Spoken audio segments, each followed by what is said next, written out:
ಅನ್ನ ನಾವು ಈಸಿಯಾಗಿ ಹೇಗೆ ರಿಡ್ಯೂಸ್ ಮಾಡ್ಕೊಬಹುದು ಅಂತ 2 ಎಕ್ಸರ್ಸೈಸ್ ಮೂಲಕ ತಿಳಿಸ್ತೀನಿ. ಸಿಂಪಲ್ ಆಗಿದೆ, ಯಾವ ಏಜ್ ಗ್ರೂಪ್ ಅವರಾದ್ರೂ ಮಾಡ್ಬೋದು. ಸೊ ಟ್ರೈ ಮಾಡೋಣ. ಈ ತರ ಮ್ಯಾಟ್ ಅನ್ನ ನೀವು ವಾಲ್ಗೆ ಹಾಕೊಳ್ಳಿ, ವಾಲ್ ಟಚ್ ಮಾಡಿ 1 ಫೀಟ್ ಡಿಸ್ಟೆನ್ಸ್ ಇಟ್ಕೊಂಡು ಕೂತ್ಕೊಳ್ಳಿ. ಈ ತರ ವಾಲ್ಗೆ 1 ಫೀಟ್ ಡಿಸ್ಟೆನ್ಸ್ ಇಟ್ಕೊಂಡು ಬ್ಯಾಕ್ ಸ್ಟ್ರೇಟ್ ಇರಲಿ, ಲೆಗ್ ಸ್ಟ್ರೇಟ್ ಇರಲಿ, ಉಸಿರಾಟದ ಮೇಲೆ ಗಮನ ಇರಲಿ. ಓಕೆನಾ?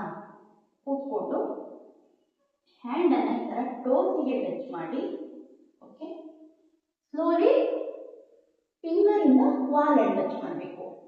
ಓಕೆ, ಈ ತರ ನೀವು ನಿಮ್ಮ ಫಿಂಗರ್ಸ್ ಇಂದ ವಾಲ್ ಅನ್ನ ಟಚ್ ಮಾಡೋದು, ಫ್ರಂಟ್ ಟೋಸ್ ಟಚ್ ಮಾಡೋದು. ಇದನ್ನ ನೀವು ರಿಪೀಟ್ ಮಾಡಬೇಕು, ಒಂದು 100 ಟೈಮ್ಸ್ ಆದ್ರೂ ನೀವು ರಿಪೀಟ್ ಮಾಡಬೇಕು. ಓಕೆ, ಈ ತರ 1 2 3 4 5 6 7 8 9 10 10 9 8 7 6 5 4 3 2 1. ಇದನ್ನ ರಿಪೀಟ್ ಮಾಡಿ ಒಂದು 100 ಟೈಮ್ಸ್ ಅದು ಅಟ್ಲೀಸ್ಟ್. ವೆರಿ ಸಿಂಪಲ್ ಆಗಿರೋದ್ರಿಂದ ನೀವು ಒಂದು 100 ಟೈಮ್ಸ್ ಅನ್ನ ಆರಾಮಾಗಿ ಮಾಡ್ಬೋದು.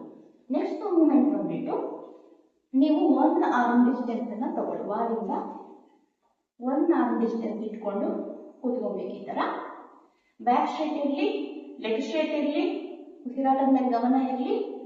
ಹ್ಯಾಂಡ್ ಅನ್ನ ಈ ತರ ಸ್ಟ್ರೆಚ್ ಮಾಡಿ ಟೋಸ್ ಅನ್ನ ಟಚ್ ಮಾಡಿಕೊಂಡು, ಓಕೆನಾ, ಸ್ಲೋಲಿ ರೈಟ್ ಹ್ಯಾಂಡ್ ಅನ್ನ ಬ್ಯಾಕ್ ಸೈಡ್ ಟರ್ನ್ ಮಾಡಿ, ಆಮೇಲೆ ಲೆಫ್ಟ್ ಹ್ಯಾಂಡ್ ಅನ್ನ ಬ್ಯಾಕ್ ಸೈಡ್ ಟರ್ನ್ ಮಾಡಿ.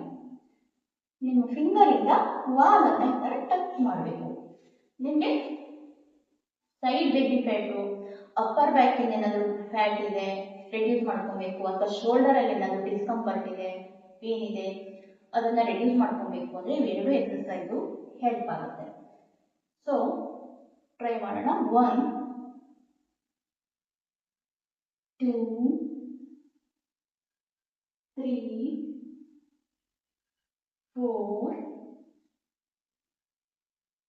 5 6 7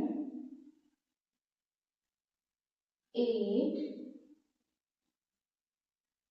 9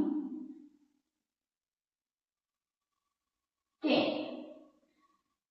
ಈ ತರ ಟರ್ನ್ ಆಗಬೇಕಿದ್ರೆ ನೋಡ್ಕೊಬೇಕು, ನಿಮ್ಮ ಬಾಡಿ ಪಾರ್ಟ್ ಅಂದ್ರೆ ಸ್ಟಮಕ್ ಪಾರ್ಟ್ ಎಲ್ಲ ಸರಿಯಾಗಿ ಟ್ವಿಸ್ಟ್ ಆಗಿ ಬ್ಯಾಕ್ ಸೈಡ್ ನೀವು ವಾಲ್ ಅನ್ನ ಟಚ್ ಮಾಡಬೇಕು.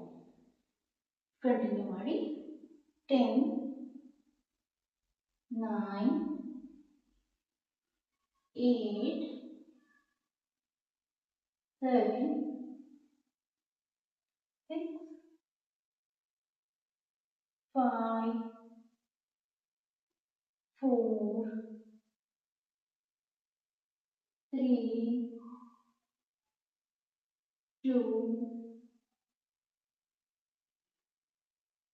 1. ಇದನ್ನ ರಿಪೀಟ್ ಮಾಡಿ ಅಟ್ಲೀಸ್ಟ್ 100 ಟೈಮ್ಸ್. ವೆರಿ ಸಿಂಪಲ್ ಆಗಿರೋದ್ರಿಂದ ನೀವು 100 ಟೈಮ್ಸ್ ಆರಾಮಾಗಿ ಮಾಡ್ಬೋದು. ಸೊ ವಿಡಿಯೋ ಇಷ್ಟ ಆದರೆ ಶೇರ್ ಮಾಡಿ, ಲೈಕ್ ಮಾಡಿ, ಸಬ್ಸ್ಕ್ರೈಬ್ ಮಾಡಿ ನನ್ನ ಚಾನೆಲ್ ಅನ್ನ. Thanks for watching.